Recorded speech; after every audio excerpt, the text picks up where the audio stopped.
Bienvenidas y bienvenidos alumnos de tercer año de la Escuela Secundaria Vicente Guerrero Saldaña. En el video anterior estuvimos hablando sobre la política y economía durante el virreinato. Vimos que la economía, la actividad económica más importante en Nueva España, pues era la minería, con el que podían obtener la plata, algo que fue fundamental para el desarrollo pues de España como potencia, y que le dio pues gran importancia a la colonia, a lo que es a Nueva España. Y también pues vimos el aspecto político, donde el rey era la principal autoridad de todo el Imperio Español, y cómo se instaura aquí en Nueva España el virreinato, que va a ser principalmente el máximo representante del rey en lo que es en las colonias americanas, en este caso pues Nueva España. Pues bien, en el video del día de hoy vamos a trabajar con el tema de sociedad y cultura de Nueva España. En sí, pues vamos a hacer un recorrido sobre cómo se conformaba la sociedad en Nueva España y los principales estilos artísticos que en esta época se desarrolló desde 1521, o desde, digamos, el arte temprano novohispano hasta el siglo XVIII con el neoclásico. Pues bien, comencemos entonces con este tema importante. Pues bien, la sociedad de Nueva España se conformaba por españoles peninsulares, así era como se les denominaba a estos españoles, pues que venían de la península ibérica, y era el nombre que se le daba a lo que es los españoles que llegaban aquí a Nueva España, que generalmente les daban cargos de gobierno importantes. Que bueno, en el video anterior pues ya vimos que existía una estructura de gobierno, siendo el virrey, después la audiencia real, posteriormente vendrían las gobernaciones, después los alcaldes mayores y otras instituciones de gobierno. Bueno, todas ellas las ocupaban los peninsulares, que eran quienes tenían los privilegios en Nueva España. Posteriormente tendríamos a los criollos, que eran los españoles nacidos en América, eran hijos de estos españoles peninsulares, pero que habían nacido en Nueva España. Eran entonces los llamados criollos, ¿ok? Eran los hijos de los españoles nacidos en América, y ellos, a diferencia de los peninsulares, pues no tenían cargos importantes o no tenían acceso al gobierno, algo que posteriormente va a generar o va a ser una de las causas que va a generar el movimiento de independencia. Posteriormente vamos a tener dentro de la sociedad novohispana a los mestizos y castas, que son toda esta población que fue resultado pues de la mezcla biológica y la mezcla cultural de españoles, de indígenas, de africanos, de también habitantes que llegaron del continente asiático a Nueva España. Bueno, pues todos ellos fueron un papel muy importante para el desarrollo de lo que se denominan mestizos y castas, que particularmente los españoles o en la Nueva España se tenía un sistema para poder clasificar pues a las personas debido a su color de piel y su procedencia étnica, que se denominaron las castas. Y aquí estamos viendo pues uno de estos cuadros muy famosos de esa época, pues que se llaman los cuadros o pinturas de castas. Entonces, cuando hablamos de mestizos y castas, estamos hablando en general de toda la población mestiza, o esta población que fue producto del mestizaje. Posteriormente vendría lo que son los indígenas, que recordemos, los indígenas y españoles no vivían juntos. Los españoles vivían sobre todo los peninsulares en el centro de las ciudades más importantes de Nueva España, y pues en esas casas también vivían sus hijos, los criollos, los que habían nacido en América. Mestizos y castas vivían alrededor de las ciudades, en lo que es en las áreas marginales de las ciudades, lo que se denomina como las afueras de las ciudades. Ahí vivían los mestizos y castas, y también habían algunos miembros de mestizos y castas pues que vivían en poblaciones rurales. Pues bien, los indígenas pues eran mayoritariamente campesinos, vivían en estos pueblos de indios, así se les denomina a esos lugares donde vivían estos indígenas, que eran administrados por ya sea un cabildo español o un cabildo indígena. Esto es decir, que también habían ciertos pueblos indígenas en donde ellos mismos tenían la facultad para gobernarse, tenían ciertas costumbres y tradiciones que seguían preservando. Obviamente la mayoría de los indígenas ya habían sido convertidos al catolicismo, entonces empieza a dar esta mezcla también del catolicismo con estas tradiciones prehispánicas y se empieza a dar pues un tipo de catolicismo propio de Nueva España. Pues bien, esos eran los indígenas, que eran la mayoría de la población en esa época, y posteriormente vamos a tener la clase social menos privilegiada en Nueva España, que eran los africanos, que eran traídos pues de ese continente a la fuerza, eran secuestrados y pues llegaban aquí a Nueva España como esclavos. Y pues estos africanos vivían en las casas de los peninsulares, los que eran esclavos y los que podían pagarlo, porque en aquella época pues pagar a un esclavo pues era, o mantenerlo era muy caro, ¿no? Entonces eran prácticamente pocas familias que tenían lo que son esclavos, y finalmente algunos de ellos, estos africanos, se escapaban de esos de la esclavitud y se iban. Regularmente tenemos comunidades afromexicanas en la actualidad, en lo que son en los actuales estados de Veracruz y entre Guerrero Guerrero y Oaxaca, perdón. Ahí tenemos actualmente estas comunidades afromexicanas que son descendientes pues de estos africanos que eran libres y llegaban a estos lugares y fundaban los famosos palenques. Pues bien, en general esta es la estructura de la sociedad novohispana. Ya vimos que cuando se vio el tema relacionado con la vida cotidiana, pues vemos que esta sociedad de Nueva España, estas clases sociales, estos grupos sociales, pues convivían en ciertos espacios que eran públicos, como las plazas en donde se colocaban mercados, y el caso más famoso de estos mercados pues era el mercado del Parián, que estaba en la Ciudad de México. Y bueno, pues todas estas toda esta cuestión de convivencia, esta cuestión de igual a lo mejor lo que sí persiste todavía en la actualidad pues es esta marcada desigualdad social, esta discriminación hacia grupos vulnerables. Proviene pues desde esta época, de la época colonial, sigue lamentablemente pues subsistiendo, pero también hay modos culturales que surgieron de esta época gracias al mestizaje cultural y que forman parte pues de nuestra forma de ser como mexicanos.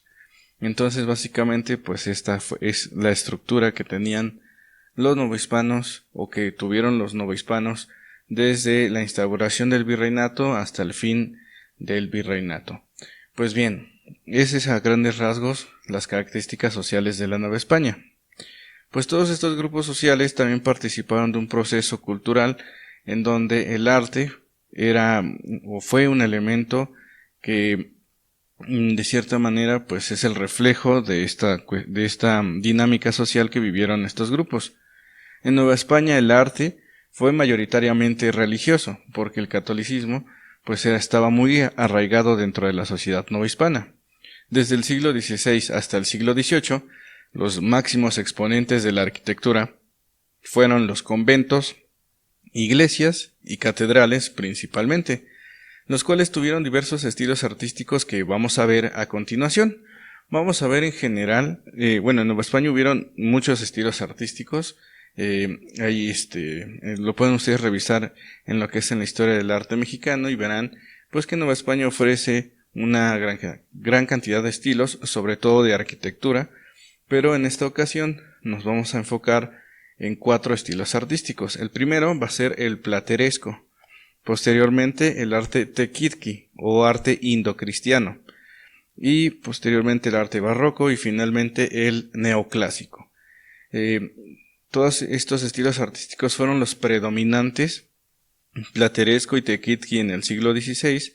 Estamos hablando de 1521 cuando se da el proceso de conquista y los años subsecuentes hasta 1600, 1650 va a estar más reflejado este tipo de arte, que es el plateresco y el arte tequitqui, que ahorita vamos a ver sus características. Ya en el parte del siglo XVI, todo el siglo XVII y parte del XVIII va a predominar el arte barroco, y finalmente en el siglo XVIII va a surgir o va a llegar a Nueva España el arte neoclásico. Pues bien, veámoslos. La arquitectura plateresca novohispana es un estilo arquitectónico que fusiona elementos del arte gótico, renacentista italiano y de origen árabe, el cual surgió en el siglo XV y XVI en España y, tras la conquista, llegó a Nueva España. Es decir, es un arte híbrido propiamente español de todos estos estilos artísticos que traían en Europa, principalmente el románico y el gótico. Y recuerden que en España también tuvo gran influencia lo que es la cultura árabe, lo que es esta cuestión de la arquitectura, iba a decir arquitectura islámica, pero acuérdense que no todo lo árabe es islámico, ¿ok? Pero bueno, es algo que predominó en aquella época en la Edad Media en España. Entonces, todos estos estilos generaron un estilo propio en España que se denominó el plateresco. En general, el plateresco se caracteriza por el empleo de una decoración con base en elementos vegetales y de la naturaleza, como guirnaldas y grutescos en los marcos de puertas y ventanas, al igual que en columnas y pilastras. Se encuentran medallones con representaciones de bustos humanos y las columnas abalaustradas. Todos estos son elementos arquitectónicos propios del plateresco. Algunas veces se llegaron a utilizar grandes rosetones en las fachadas a la manera de los templos góticos. ¿Recuerdan estas iglesias que terminan prácticamente en punta? Estas son las características generales del gótico. También, si ustedes han visto imágenes en Europa de iglesias enormes, pesadotas, estas son iglesias de estilo románico. Entonces digamos que estos dos estilos los retoman y los traen acá a Nueva España. ¿Sí? Veamos entonces estos ejemplos del arte plateresco. Por ejemplo, este es el fuerte de San Juan de Ulúa, allá en Veracruz. Algo muy característico de la arquitectura novohispana del siglo XVI es esta cuestión de las almenas. Ustedes han visto los castillos, ¿verdad? Imagínense un castillo, siempre se van a imaginar que en los castillos, en estas torres de castillos, hay como una especie de cuadros, ¿verdad? Donde pues generalmente en la historia, ¿verdad?, se les ha dado estos elementos del castillo como una fortaleza o una cuestión defensiva. Y efectivamente esa función era lo que tenían las llamadas almenas. Entonces estas almenas, que son como especie de cuadros de los castillos, vamos a llamarlo así, de estos cuadros que van formando las puntas de estos castillos, tienen ese carácter defensivo, y en este caso en el fuerte de San Juan de Ulúa, que se encuentra en Veracruz, pues tenía esa función, efectivamente proteger a lo que es a la persona que está con su ballesta o con su arcabuz disparando y protegiéndose. Esa es la función principal de la almena. Y esta es una reminiscencia pues del arte románico, que tenía pues esta cuestión muy de defensa, muy de estos edificios muy pesados y gruesos en sus paredes. Entonces, veamos estos elementos otra vez que se repiten, que son las almenas, en lo que es aquí el Palacio de Cortés, que es actualmente el Palacio de Cuernavaca, en el actual estado de Morelos. Este reloj es una añadidura, pero finalmente pues este es el estilo plateresco. Tiene esta cuestión como defensiva, esta cuestión de retomar lo pesado del arte románico, y en algunos momentos la cuestión del arte gótico. ¿Okay? Las partes de un convento. ¿Por qué vamos a ver las partes de un convento? En el siglo XVI fue lo que más se construyó en Nueva España, los conventos. Dentro de la arquitectura plateresca de Nueva España, los conventos ocupan un lugar primordial, pues fueron los centros religiosos de las ciudades novohispanas. Todos ellos tenían generalmente la misma estructura: un enorme patio llamado atrio, el claustro y el templo o iglesia. En el centro del atrio se colocaba una cruz, la denominada cruz atrial. Dicho patio estaba rodeado por 4 paredes denominadas bardas atriales, que muchas veces estaban conformadas por estas almenas. En cada esquina de los atrios se colocaban pequeñas capillas llamadas capillas posas para detener en ciertos momentos el paseo de un santo. Algo muy propio de la Nueva España son las procesiones. Para esto servían estas capillas posas, para detenerse en estas durante la procesión. Y pues veamos en general la estructura de un convento. Ya dijimos, es el atrio, el patio, la cruz atrial, lo que es el claustro, donde vivían los frailes. Vivían en estos, era como las casas o cuartos de los frailes, el templo o la iglesia, y aquí están las capillas posas. Entonces, esa es en general la estructura de un convento. Entonces, todos estos conventos que se construyeron en el siglo XVI, la mayoría, tiene este estilo artístico, arquitectónico, denominado plateresco. Entonces, aquí está una planta, ¿verdad?, vista desde arriba, un plano de cómo es un claustro, que siempre tiene en medio su fuente, la iglesia y lo que es el atrio, y en el centro del atrio la cruz atrial. Pues bien, aquí está entonces un ejemplo de lo que es la iglesia y el claustro en el actual exconvento de Acolman. Vean cómo se repite esta cuestión de las almenas, pero también vamos a tener estos llamados contrafuertes, que es para que se evite que se caiga la estructura. Estas paredes son tan gruesas, son tan enormes, que necesitan pues de una estructura que las detenga, y estos se denominan los contrafuertes, algo muy propio de estos conventos del siglo XVI. Como dijimos, estos son los claustros. Aquí se entra por la portería, y aquí pues era donde vivían estos frailes en sus cuartos, en sus celdas, así les llamaban ellos. Pues bueno, esta foto pues se tomó desde el atrio, desde el patio principal de este exconvento de Yahuitlán en Oaxaca. Volvemos a ver aquí la cuestión de lo que es el contrafuerte, ¿sí?, y lo que es el claustro y la iglesia. Esta iglesia en especial, este exconvento, tiene más reminiscencias del gótico, sobre todo estas esquinas que estamos viendo aquí, ¿sí?, de lo que es del claustro. Esto es muy del estilo gótico, ¿ok?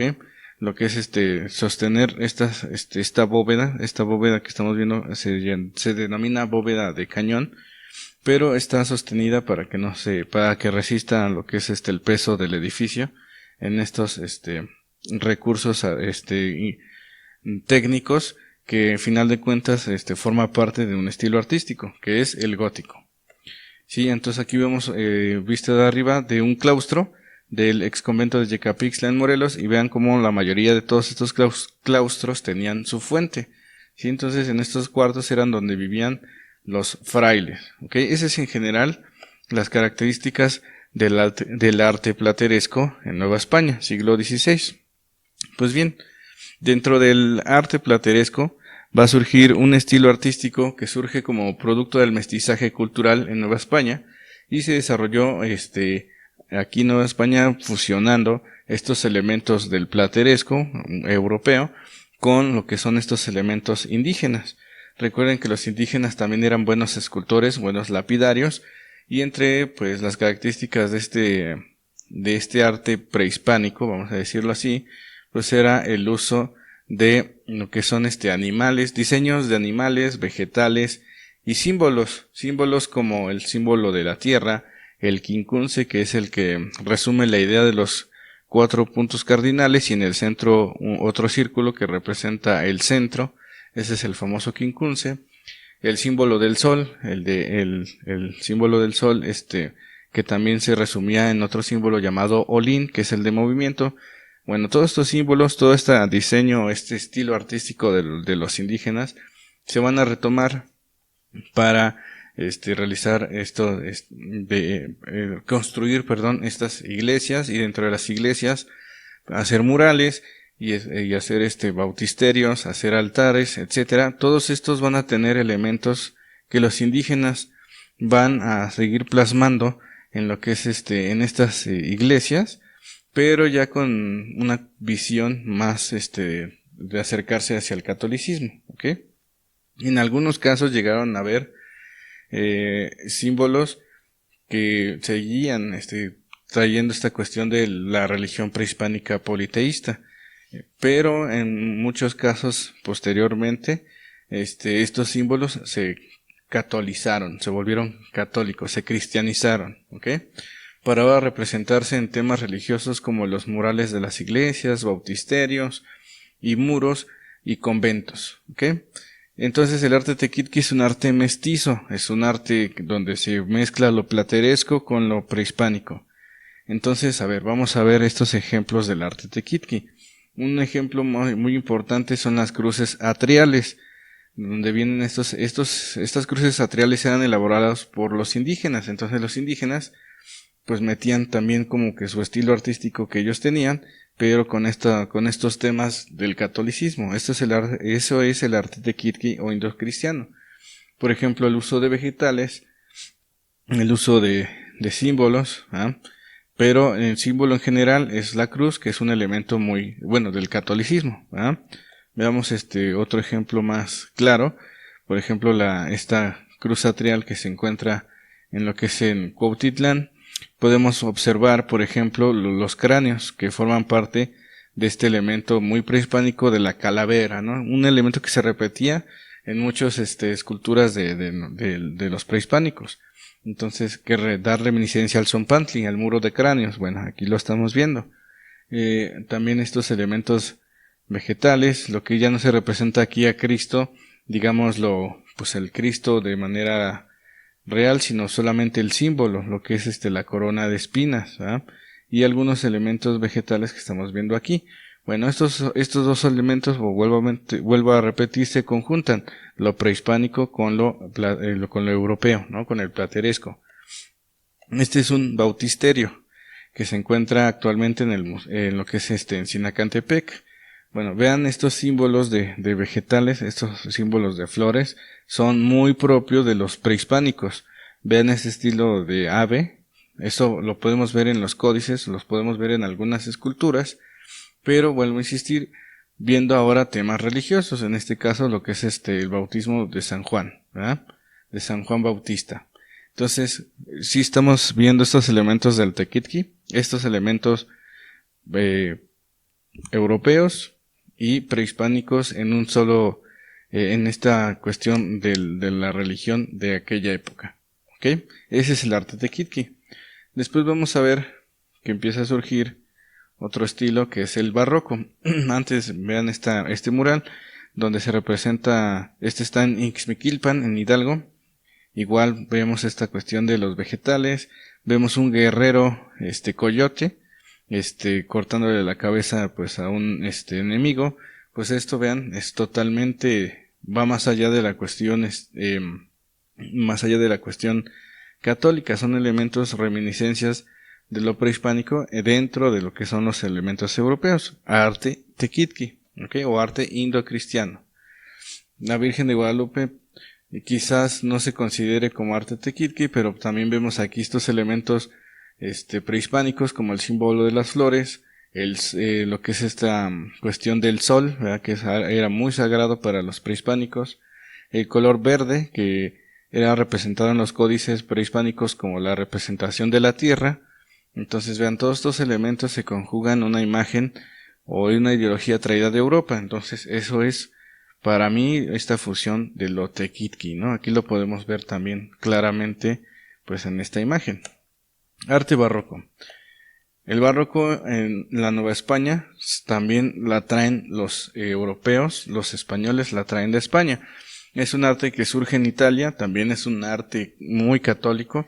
Lo que buscaba era defender y demostrar el poder de la Iglesia católica, y por eso estas iglesias en Nueva España y también allá en Europa eran iglesias ostentosas. Eso es lo que buscaba el barroco, demostrar el poder de la Iglesia, demostrar lo que es el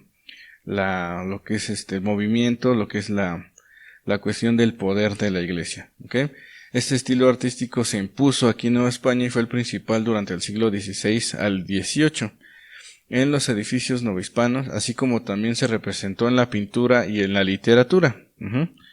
¿Cuáles son las características del barroco?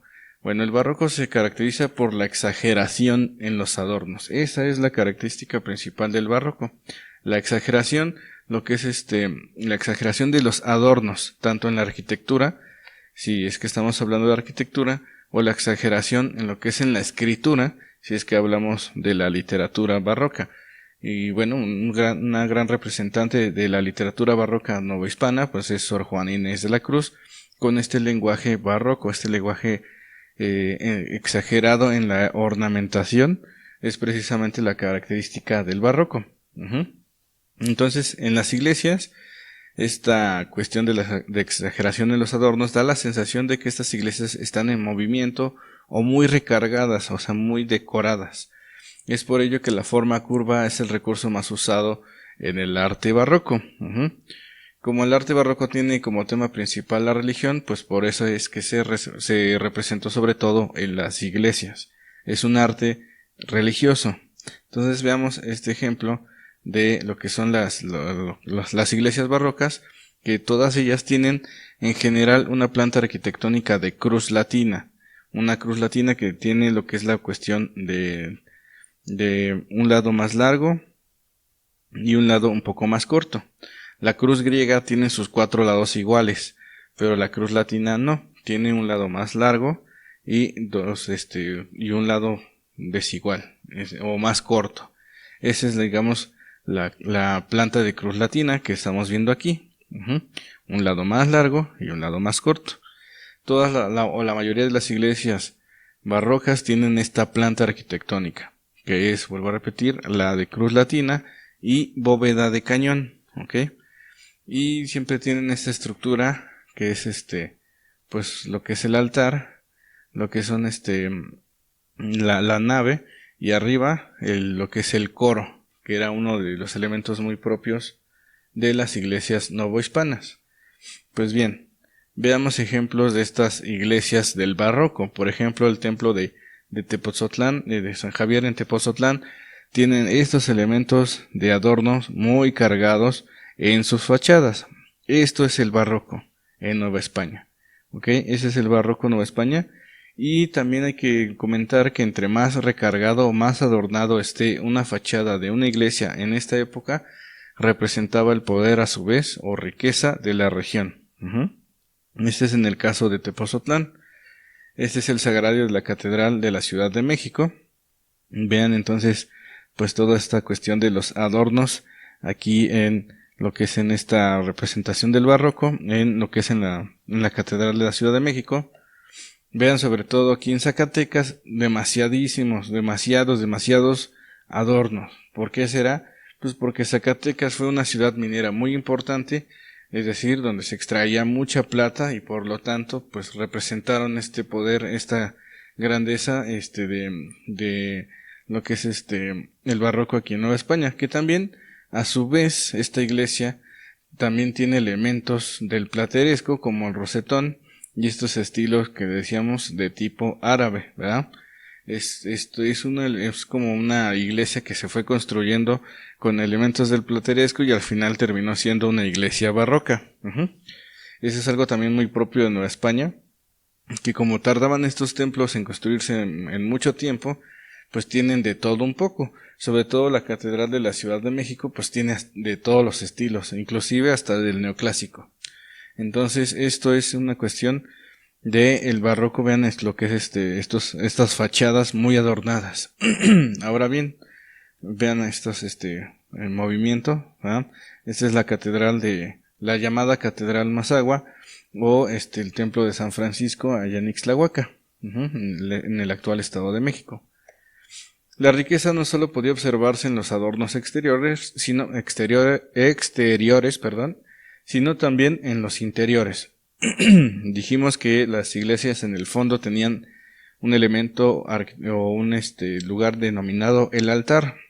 Bueno, en estos altares se van a construir los llamados retablos, donde se colocaban imágenes de santos, ángeles y querubines, los cuales en su mayoría se decoraban con color dorado.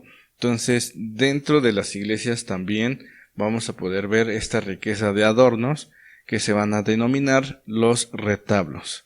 Este es un ejemplo de un retablo barroco, ¿sí? Vamos a tener principalmente la Virgen, Cristo o santo principal de la iglesia de un pueblo, y después de esto vamos a tener pues otros santos, ¿verdad? En estos altares, dijimos de color dorado, donde también se colocaban algunas pinturas de escenas bíblicas. Bueno, estos son los famosos retablos, ¿ok? Retablos barrocos que de igual manera funcionaban como las fachadas. Entre más adornado, más poder representaba o más riqueza de la región o de la ciudad representaba. Entonces vean el retablo de Tepozotlán en el Estado de México, en lo que es en el templo de San Javier que vimos. Bueno, pues aquí estamos viendo principalmente este santo y vean pues todos estos adornos que acompañan pues a este retablo, a este altar. Y bueno, una de las ciudades también más ricas de Nueva España fue Taxco, en Guerrero, una ciudad minera muy importante donde se extraía plata, y pues vamos a tener este tipo de retablos mucho más adornados. Entonces vean esa riqueza que quisieron exponer aquí los habitantes de Taxco, de esta cuestión de decir, miren, nosotros tenemos mucha riqueza y se ve y se nota en nuestra iglesia, ¿verdad? En la iglesia de Santa Prisca, allá en Taxco, en Guerrero. Y estaríamos ya finalizando con el arte neoclásico. Es el estilo artístico que retoma elementos de la antigüedad clásica, griegos y romanos. Entonces va a traer estos elementos de los griegos y romanos y los van a retomar en el siglo XVIII. Por eso se llama neoclásico, o sea, el nuevo clásico, retomar lo griego y romano nuevamente. Es un estilo también, perdón, vamos a decirlo, internacional, que no solamente se dio en Nueva España, sino que también lo trajeron de Europa. Sobre todo el arte neoclásico está muy emparentado con la ideología de la Ilustración, con esta cuestión del uso de la razón. Entonces, por decirlo así, el arte neoclásico era un arte más matemático, más enfocado a lo que es a cuidar lo que es la proporción perfecta, ¿no? Entonces, eso es lo que buscaba el neoclásico. La principal característica es la construcción de edificios civiles. No es que el neoclásico no se presente en lugares religiosos, por ejemplo, en los altares del siglo XVIII, van a retomar esos elementos del neoclásico, pero digamos que los edificios que van a mostrar el neoclásico a gran escala van a ser edificios civiles. Estamos hablando de escuelas, estamos hablando de palacios, estamos hablando de instituciones. Esos son las que empiezan a mostrar este estilo artístico neoclásico en Nueva España. Este estilo artístico nace de la influencia del pensamiento de la Ilustración, como les comentaba, y sus fachadas pues no son adornadas y retoman elementos de la antigüedad, como las columnas griegas y los frontones, ¿ok? Ahorita vamos a ver estos elementos para que quede más claro. Esta es la iglesia de la Magdalena en Francia, atribuido a Pierre Vignon, ¿sí? Pues bien, estamos viendo que estos elementos se parecen, ¿verdad?, al Partenón de Atenas. Entonces, estos elementos de los griegos y romanos lo van a retomar otra vez en el siglo XVIII y va a ser algo que va a darse no solamente en Nueva España, sino pues en este caso en Francia, en Estados Unidos, en lo que es en Italia y otras partes de Europa. Vamos a ver este estilo del neoclásico, ¿ok? Entonces vean, es como si se volvieran a construir estos templos griegos. Es, digamos, la idea principal del neoclásico. Esto de aquí, que estamos viendo, este triángulo, ¿sí?, son los frontones. Y estos son las columnas, ¿ok? Este estilo artístico se establece en Nueva España con la construcción de la Academia de San Carlos. La Academia de San Carlos es una institución, es un recinto cultural que aún continúa con el desarrollo de las artes en nuestro país, y de los cuales han salido grandes artistas mexicanos, como el caso de Manuel Tolsá. Manuel Tolsá es el principal artista, arquitecto del neoclásico en Nueva España. Esta es la Academia de San Carlos. Vean cómo ya aquí desaparece esta exageración en los adornos y pues se retoman lo que es el uso de columnas de estilo griego y esos retratos pues muy propio también de esta época, ¿no? De los griegos y romanos. Entonces, vean cómo ya estamos hablando de un edificio civil, es una escuela de arte, la Academia de San Carlos, ¿ok? Manuel Tolsá ya dijimos que fue un arquitecto, ingeniero y escultor español que pues trajo este estilo neoclásico a Nueva España, y por eso muchos de los edificios que tienen este estilo en la Ciudad de México fueron diseñados por este arquitecto Manuel Tolsá, ¿sí? Pues bien, veamos algunas obras de Manuel Tolsá, ya para concluir en general con este video. Pues bien, vamos a ver entonces estos ejemplos de la arquitectura neoclásica novohispana. Solamente hay que hacer una aclaración. Aquí en Nueva España el neoclásico se caracterizó por el gusto por la sencillez, ya lo vimos, con predominio de lo arquitectónico sobre lo decorativo. Emplea elementos básicos de la arquitectura clásica, las columnas, órdenes dórico y jónico, los frontones, que ahorita vamos a ver algunos ejemplos de frontones, bóvedas y cúpulas, ¿sí? Son elementos que ocupan mucho en el neoclásico. A diferencia del barroco, el neoclásico se presenta en edificios civiles, academias y palacios, como ya lo mencionamos. Entonces, este es un frontón para que se entienda. Cuando decimos frontones, pues son estos como triángulos, ¿verdad? Como de estilo como un techo de dos aguas, eso significa un frontón. Y estas esculturas que están dentro de los frontones tienen son elementos muy propios de los griegos y romanos, y se retoma también en el siglo XVIII. Vean estos tipos de frontones que se utilizaron en esta etapa del neoclásico, y pues vamos a localizar estos elementos en estos edificios. A ver, vamos a identificarlos. Aquí están las columnas, pero a ver, veamos. El Palacio de Minería. Vemos aquí entonces que se presenta este elemento arquitectónico, que es el frontón. Aquí tenemos otro, y aquí tenemos estas columnas, ¿eh? Que están adosadas finalmente al templo. Entonces, más que columnas, son pilastras. Entonces, vean, este es el Palacio de Minería. Es una institución que en aquella época tenía la función de que salieran ingenieros expertos en minería. Fue una ciencia muy desarrollada en esa época, y pues tenía una razón, ¿verdad? Era facilitar lo que es la extracción de la plata. Pues bien, vean, es un edificio también civil y tiene estos elementos de los griegos y romanos. Veamos ahora este altar del Templo de la Profesa en la Ciudad de México, también hecho por Manuel Tolsá. Vemos nuevamente este uso de columnas, este uso de los frontones, cúpulas. Ya no son esos altares dorados como los retablos, sino ya estos altares con estos símbolos o estos elementos de los griegos y romanos, vuelvo a insistir. Y también empieza a aparecer representado lo que es en este caso el Espíritu Santo, ¿no? La paloma, y esta luz que emana de ella, ¿no? Lo que es la Trinidad, lo que estamos viendo prácticamente aquí. Entonces, también en las iglesias podemos ver neoclásico. Y el Hospicio Cabañas en Guadalajara. Otra vez vamos a ver este elemento que es el frontón, y pues estas columnas que no tienen este estilo griego, pero pues se retomó esta idea, ¿no? De columna, frontón, dándole esta idea como de un edificio griego. Y bien, estos son a grandes rasgos pues las características de los estilos artísticos de Nueva España, así como también vimos a grandes rasgos cómo estaba distribuida la sociedad en aquella época. Un dato muy importante es que esta escultura del llamado El Caballito, que es la estatua ecuestre de Carlos IV, también fue elaborado por Manuel Tolsá. Entonces, como ustedes ya intuyeron, el neoclásico en Nueva España es sinónimo prácticamente de este artista Manuel Tolsá. Pues bien, fue un gusto estar con ustedes. Nos estamos viendo en el siguiente video. Cuídense mucho. Hasta la próxima.